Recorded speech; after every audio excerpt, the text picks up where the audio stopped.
Hey, welcome to React Roundup, the podcast where we keep you updated on all things React related. This show is sponsored by Raygun and produced by Top End Devs and Unvoid.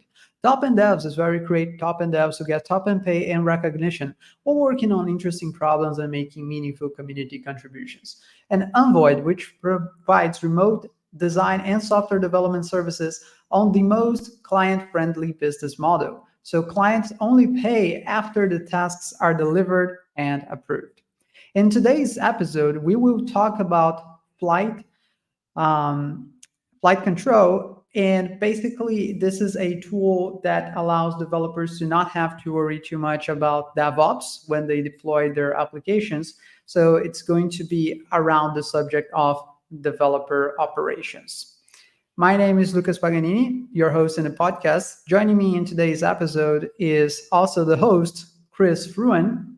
Hello, everybody. And we have a very special guest, which is the CEO and co-founder of Flightcontrol, Brendan Bayer. I'm excited to be here. Thank you for being here, Brendan. Well, let's just get into it. So, Brendan, I'm sure you have explained this a million times already, but let's do it one more. Can you pitch flight control to the audience, please? Good thing, it never gets old. It's my baby.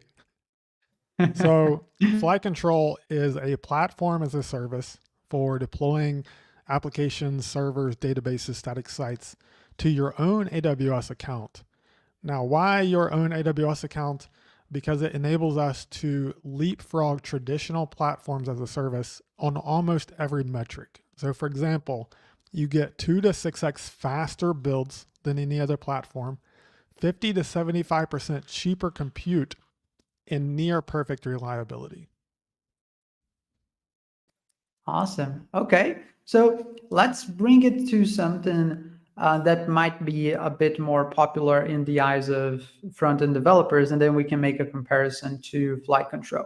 So to me, at least, I know that there are many platforms built on top of the AWS infrastructure and other big clouds, but I think Heroku might be one of the most famous and popular ones.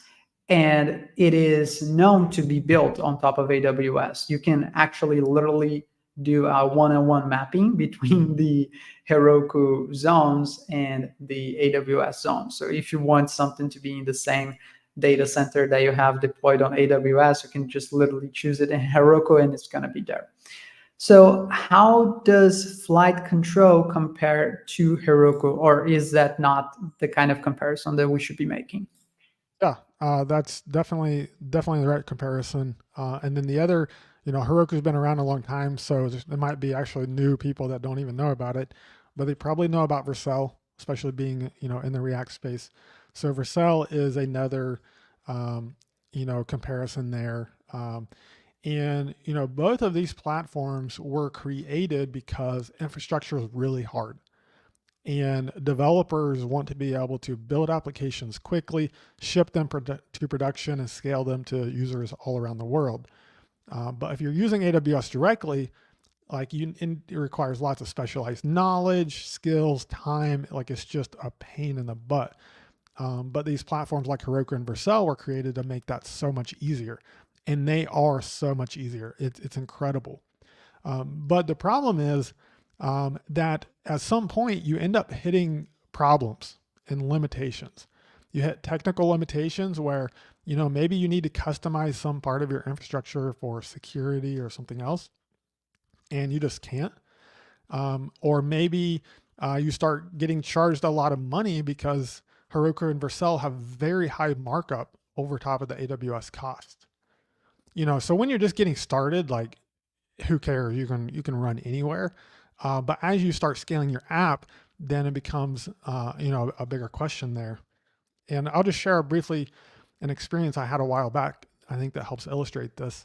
So I was on a trip, and as I entered my Airbnb, I was taken aback because almost every door, cupboard, and appliance had a sticky note on it, and either saying it was off limits or describing the contents.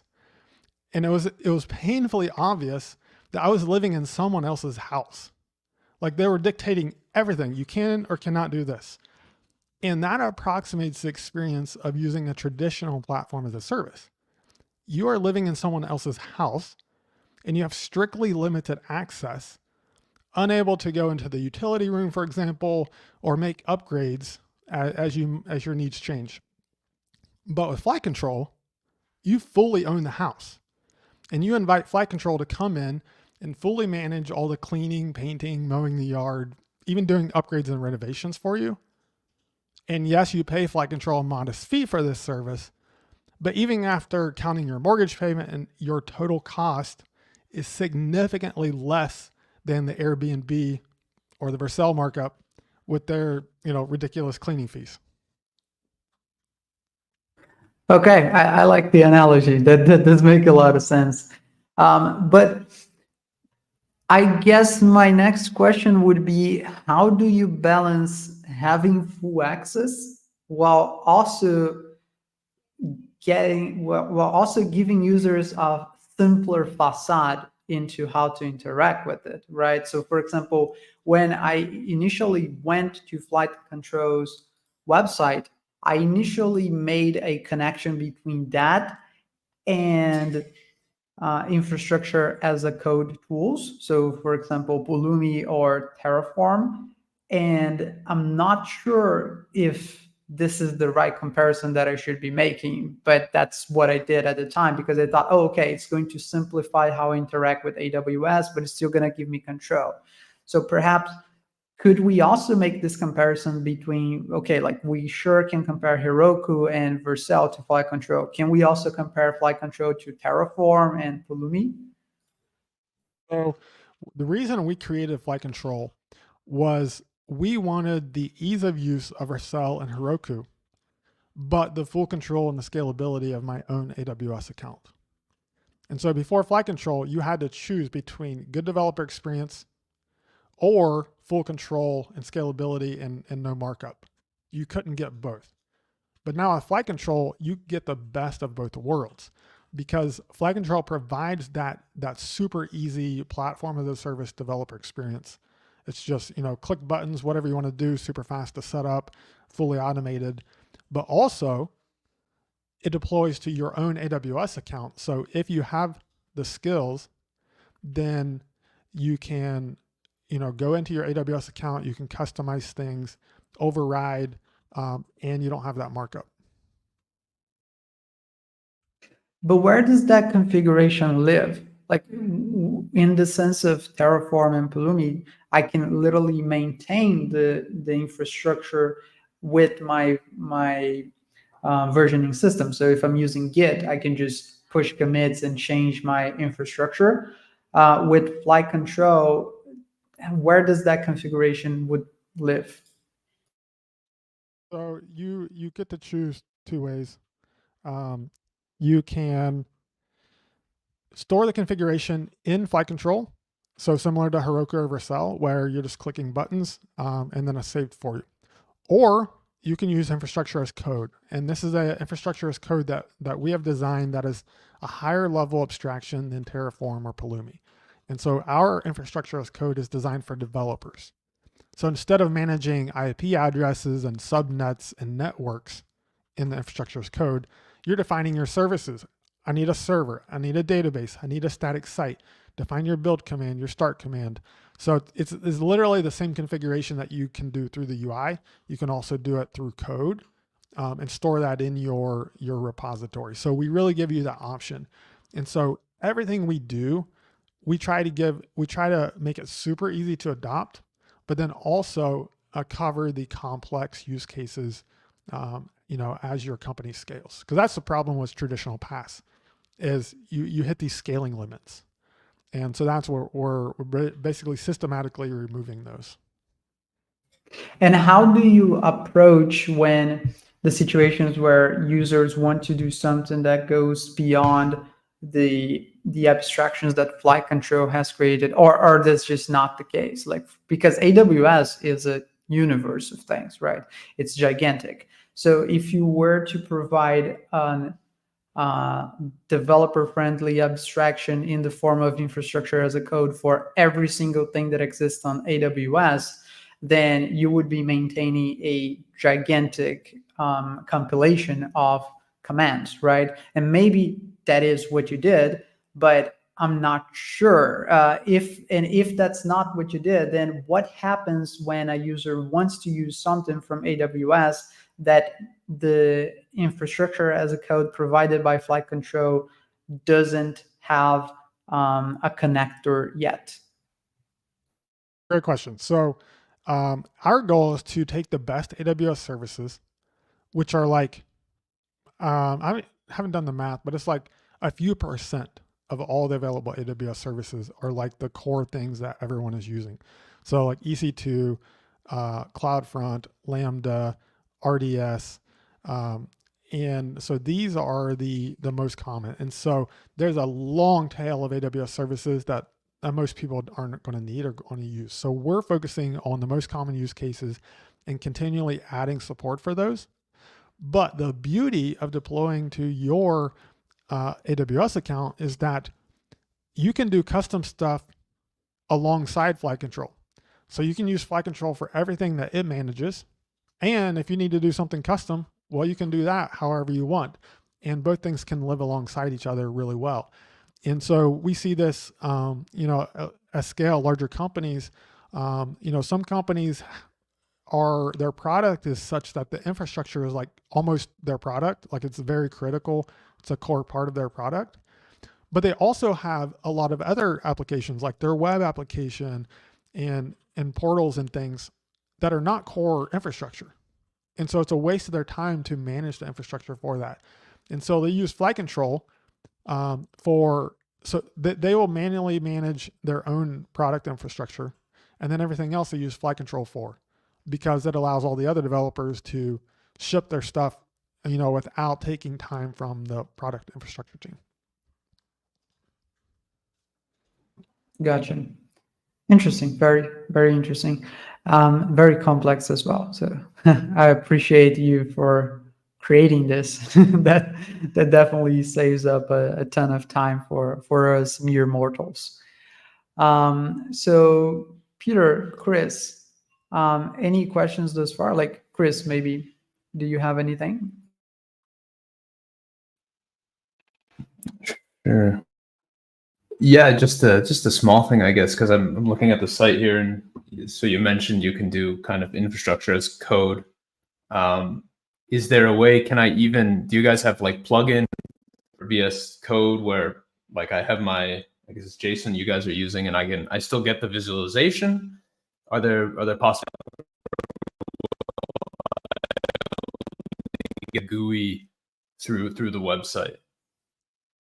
So we have JSON schema built into this right now, where the JSON field has a schema field, and a lot of editors support that. And so you do get kind of the inline hints as you're typing your JSON there. You don't get any of the GUI showing up there. That is something we could add. But whenever you create a project in Flightcontrol, you can use the UI to set up all your configuration, and then you just mark that you want to store it in your code, and we give you the JSON for that. So it kind of covers that use case where you can easily see everything you can do with the UI, and then just copy and paste or download the JSON file, and you're good to go. Yeah, very cool. Yeah, I'm with Lucas in this, because if anyone's ever tried to deploy even something as simple as like a server, you think it's super easy, but even with tools like Pulumi, it's like, okay, you need a gateway, and you need rules, and you need security, and yeah. Yes. You need like 5 to 15 different AWS primitives hooked together in just the right way to run a simple server. And like there's 5 to 15 different ways, and you multiply all the ways this could be connected together or whatever. Like there's so many ways to mess up on security, on whatnot. And so we just do that for you. AWS is super awesome at the low level primitives. Like that's what they are world class at. Mm-hmm. They're not good at developer experience. They're not good at the higher level layers, but they are absolutely world class at those low-level building blocks. And so it actually works out kind of nice because they can focus on the operational stuff there, the reliability, and then another company like us can come in and really like focus on the developer experience layer, which is this split also enables it's a unique advantage that we have over the traditional platforms as a service, because the traditional platforms are reinventing the wheel on every single thing, because they're like literally have this custom layer of custom software between you and AWS. But with us, we just use whatever AWS has. ECS plus Fargate or ECS plus EC2, RDS for the database, etc. And so we can spend all our resources on the developer experience layer instead of reinventing the wheel on infrastructure. Okay, so I am very eager to bring a different side of things, which is what about other cloud providers that maybe already provide a pretty decent developer experience? Talking specifically about DigitalOcean. It's not the hottest kid in the block, but I've always been amazed at how easy they make things, and they are their own provider, right? They have their own data centers. They're not relying on infrastructure from other companies. Why don't just go with that instead of using AWS and trying to figure out what is the right abstraction layer? Why not just go to a provider that it gives you access to the low level stuff, and it's also very easy to set up everything? Well, I have personally have not like went down that road with DigitalOcean. I've done simple stuff. So I can't fully speak to that. But what I can say is that the market says that AWS is the winner. People keep coming back to AWS over and over because of its reliability, its longevity, its price performance, and the breadth of cloud native services. So if you want to use Lambda, you want to do serverless deployments, you're going to be on AWS. RDS is one of the best managed database services. And so like you're probably going to want that. Also, you're going to at some point work with other vendors that you're maybe purchasing some kind of software as a service and you want to self-host it. It's going to be designed to run on AWS. It's kind of this network effect with AWS where other clouds are running on AWS also, and so the fastest way to access to them is you run on AWS in the same AWS data center. So there's just a long list of things like that just push people towards AWS and their level of scale. I think DigitalOcean is fine, it's good. Maybe we'll add support for that at some point. Gotcha. That with regards to adding support, how do you see support for the other three major players? Because I completely understand that DigitalOcean is at the bottom of the list in terms of like people actually using it on a large scale. I like it very much, but every time it's like I'm trying to convince people of, hey, why don't you just start there? Like you can migrate to a big cloud afterwards. Like there's no need to start with that complexity. If you're going to But migrate later, why not? Why would you start on somewhere that you're going to have to migrate? because I think that forces you to think about your infrastructure in a way that is independent of the cloud provider. If you already start by knowing that you're going to have to migrate clouds afterwards, then you're not going to make choices that are too specific to one cloud. You're going to think about serverless functions, not with regards to AWS Lambda. You're just going to think about serverless functions. And that forces the engineers to think about how to architect the system in a way that is going to be easy to migrate to others afterwards. And even if you end up staying in just AWS for a very long time, just knowing that your infrastructure can be somewhat easily migrated, because it's never really easy to migrate infrastructure, allows you to have a very good leverage in sales. And it is known that the AWS consultants are going to give you a huge discount if you try to negotiate with them, because they know that you have the power to migrate. So that's basically why. So yeah, you're the last point is what the point I think you should start with. I think that is really the I think that's the only reason, in my opinion, that you would want to be able to migrate clouds is to negotiate deals like that, because if you're just like theoretically building your application that to be portable, then you're also wasting a lot of time, engineer brain cycles thinking about that and building that. Whereas like, most companies are going to be totally fine on AWS for a very long time. If you reach a point of scale at which it becomes a problem and you need to migrate to your own data center or something, you're going to have so much money and engineers, like who cares at that point? But yeah, it's a good point. No, that's also a good point. Yeah, in terms of just pushing things to the reality, it's hard to have startups that actually reach that level. So it at a certain point, it would be just easier to not worry about it and just choose one and stick to it. Yeah, that does make sense. Um, anyways, I do think it's hard to choose one nowadays because there are some interesting choices popping up. Not just speaking about abstractions on top of providers, but Cloudflare, for example, it's a very good contender that has come up, and there are particular points about Cloudflare's services that I really like. So I wouldn't really say that I would migrate an entire application to Cloudflare or even build an entire application on Cloudflare's infrastructure because they don't support containers in any form. They just have serverless.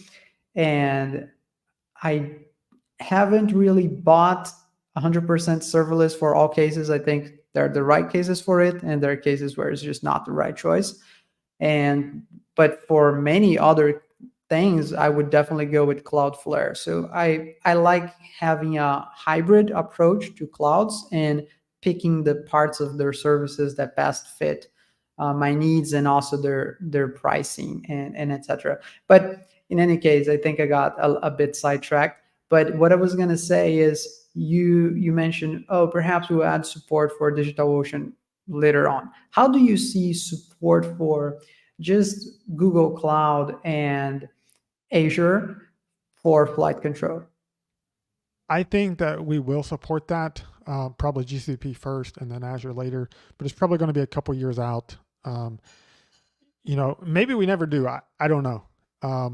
I do know that the GCP is like has so many issues around shutting down services, poor customer support. Like Railway is one of our competitors, for example, that is still mostly built on top of GCP. And they've had like these terrible stories where GCP will just like revoke their quotas, and all of a sudden like stuff is failing, and then you can't get in contact with support. And like you just don't have these kind of things with AWS. And so like definitely there's some advantages there. And then Azure, I think main reason I hear people going to Azure is because either they're doing .NET stuff or they got a really good deal on the, discounts and whatnot. So eventually we'll probably support them.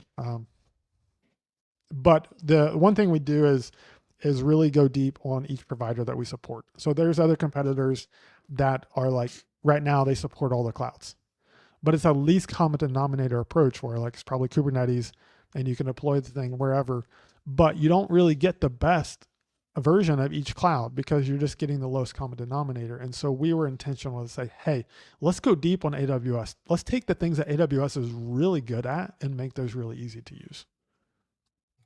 Nice. Okay.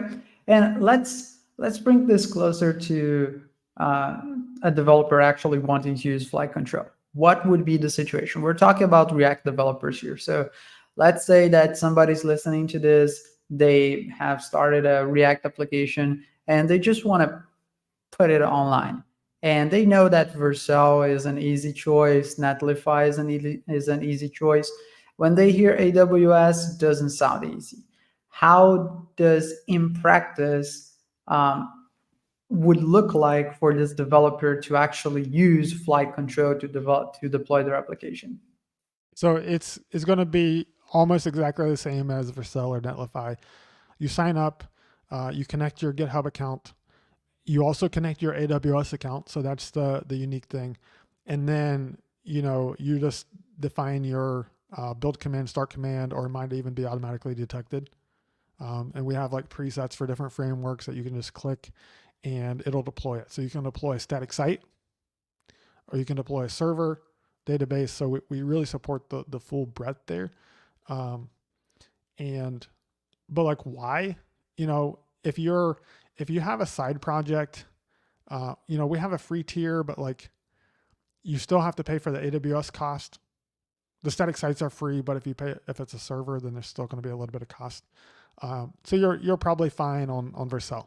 But if you're building a real business, then why AWS becomes a really kind of important discussion. And reliability is one of the most big important things. So for example, just this week I was refreshing my kind of industry stats, and our Railway, Fly, and Vercel have all had like almost twice the number of incidents in the past 90 days as a one prior. So to give you some numbers, Fly has had 39 incidents in the past 90 days, and Vercel has had 24 incidents in the past 90 days. But AWS has had, on the services that we support, is 0. So there's just a huge difference on the reliability side. And this is because the traditional platforms have this whole custom layer of infrastructure that they have to manage, and all their traffic is going through that. And so that infrastructure has to support, millions and billions of requests. And it's really hard to build that level, scale of software. But when you deploy through Flightcontrol, we set up your dedicated infrastructure. And so it sets up a CloudFront, it sets up servers, and it's only your traffic going through that. There's no custom stuff that's serving billions of users besides, what AWS does on the back end, but it's nearly flawless. Nice. Okay, so that means that besides creating my AWS account, like after the account is created, I would, let's say that I only need the abstractions that Flightcontrol provides, right? Like I don't need anything custom. Then I would only need to create my AWS account, and then I can close AWS and never open it again. Yes.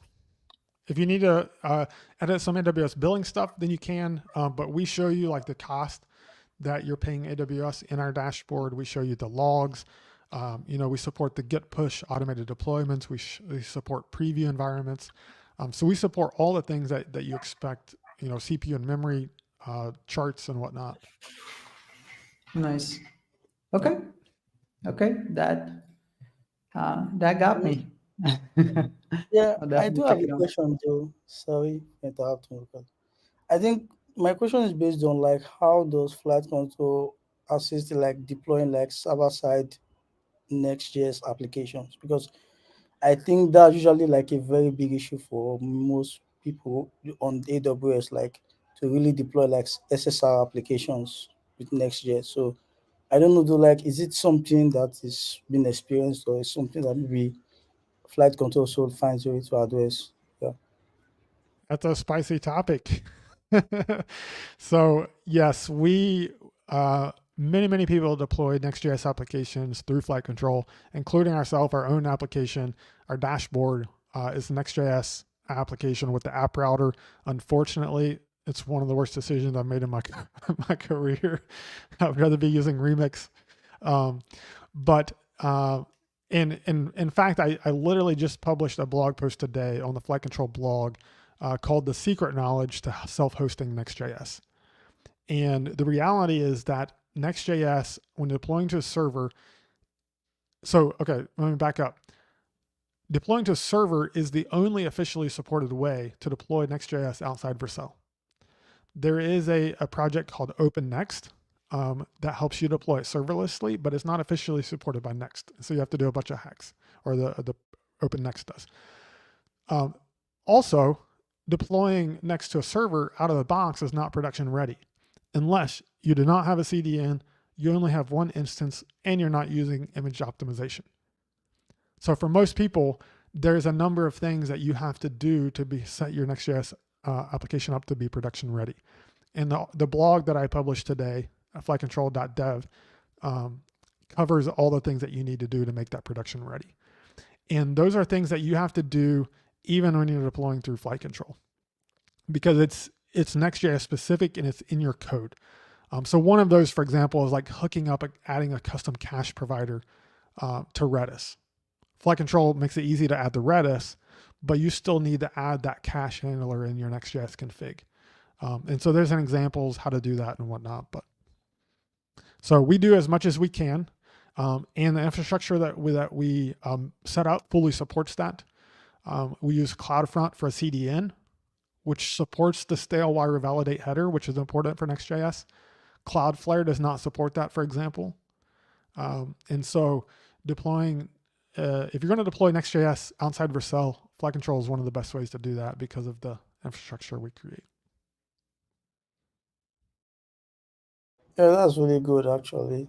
Yeah, because I think that's usually that have been like a very big problem for so many devs. Kind of like I know a lot of people like hitting their head on the wall, like, oh, next I can't deploy this on AWS. It's like a lot of people I know see Next as kind of vendor locked in, like vendor, like it kind of encourages this vendor lock to vessel kind of. So most people that build Next application will be like, oh yeah, why don't we just use vessel? So I think since you've had like an alternative for like using flight control to also deploy that, that will really be helpful.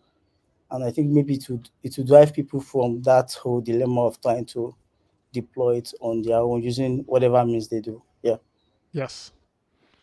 Yep. We often have people, they hit the scaling limits on Vercel much sooner than they think. They hit the limits of the pro plan, and then they're paying hundreds or thousands of dollars per month to Vercel, which is ridiculous.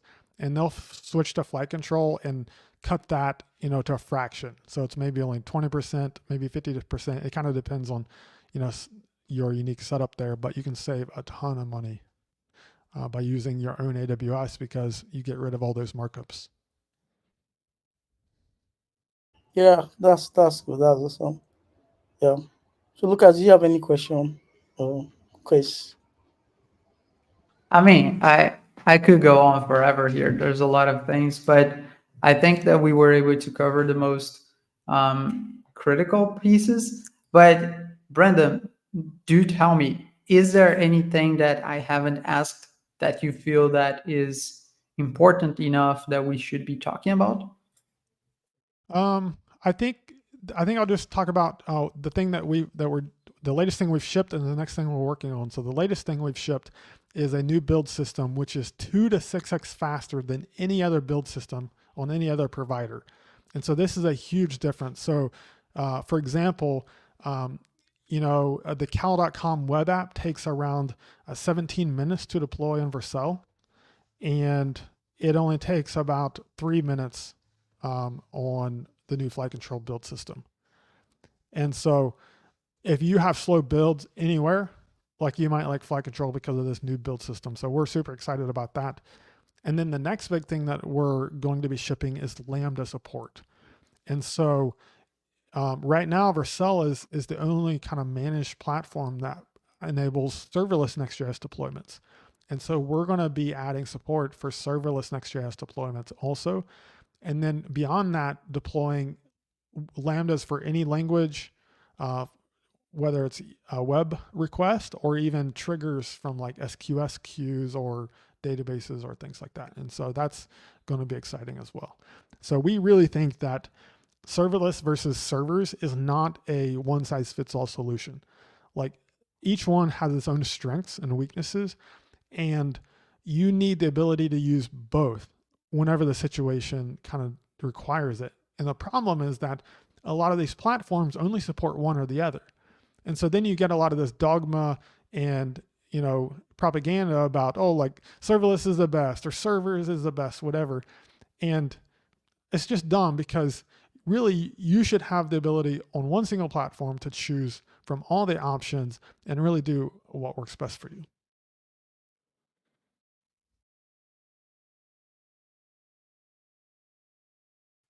Yes, I completely agree with this. I don't think that serverless is the future necessarily. I think that in a sense, sure, like it's different from what we had in the past, but it's not for everyone. It's not for all cases, and I think people are missing the point in there. So nice, awesome, awesome. Okay, let's start wrapping up and do a few rounds of promos as well. So Chris, why don't you start?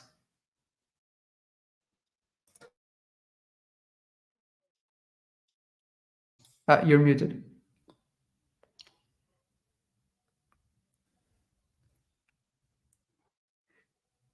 Chris? Yes, now.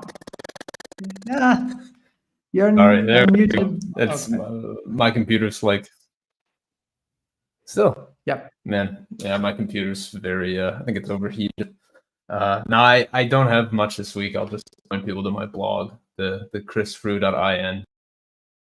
I actually, yeah, I did. I posted recently for one of my SaaS. I rewrote.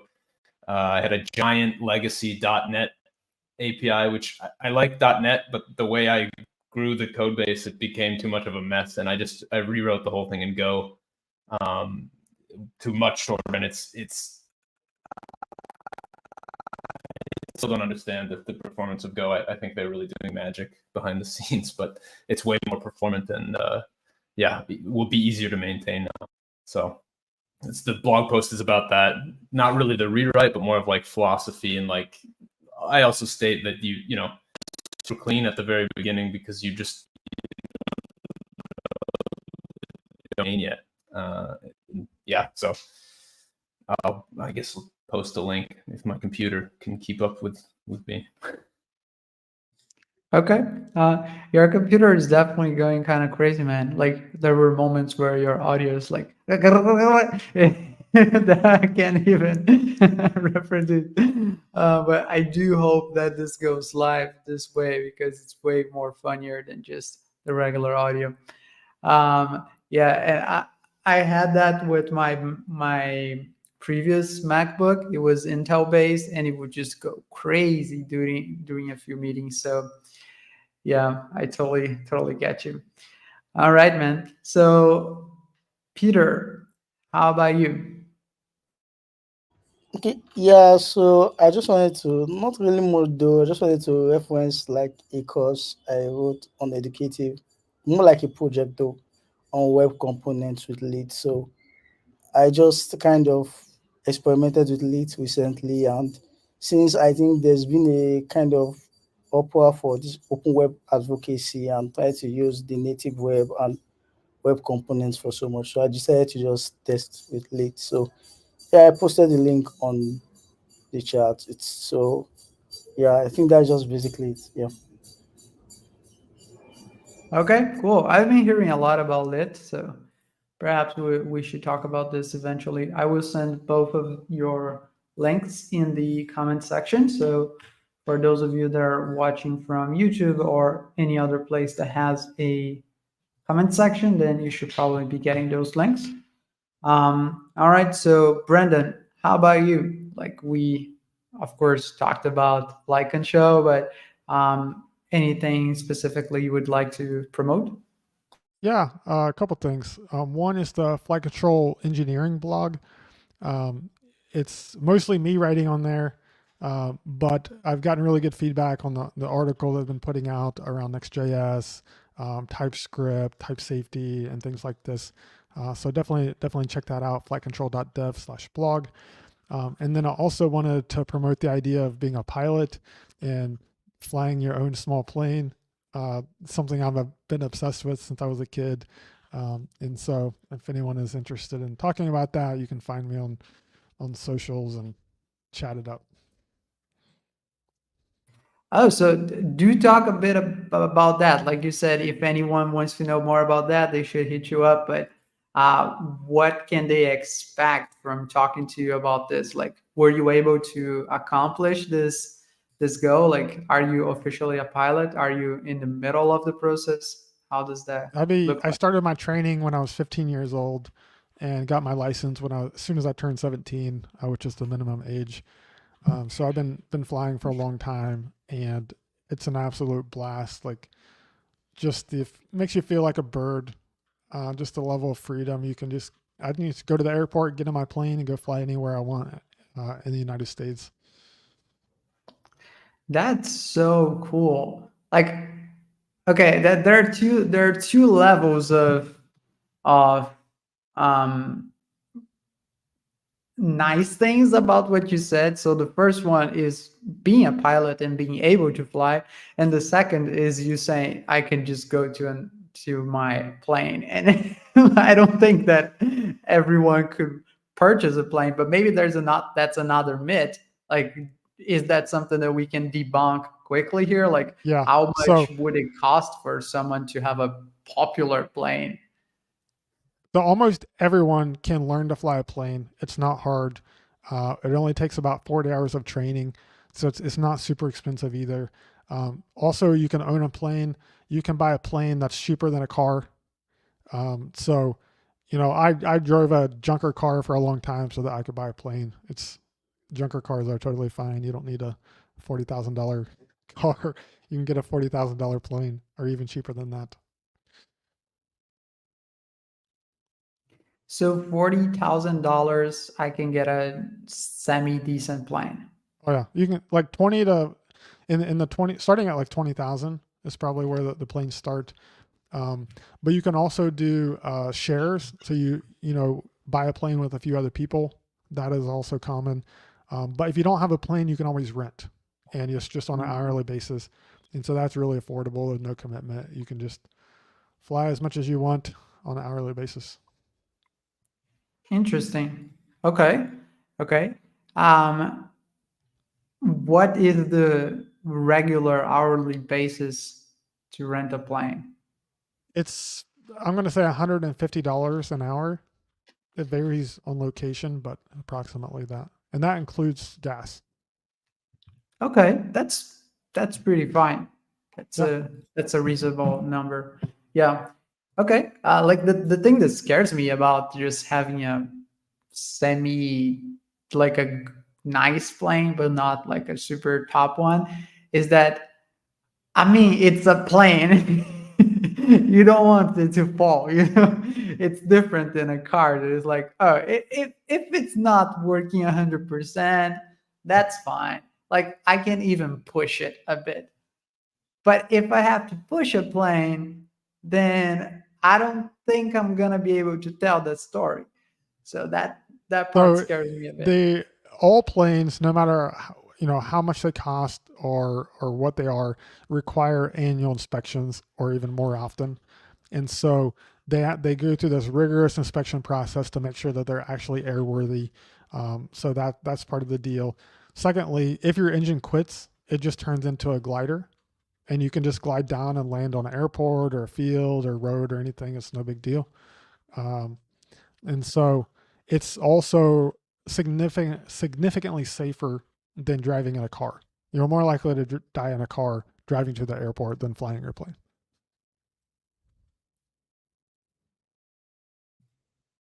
Okay.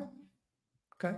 Still, the idea that uh, the engine would stop and I would just have to glide until I find land. It's a bit terrifying, but yeah, okay, that's It's something something to you think cover about. in training. You practice it. It becomes just normal.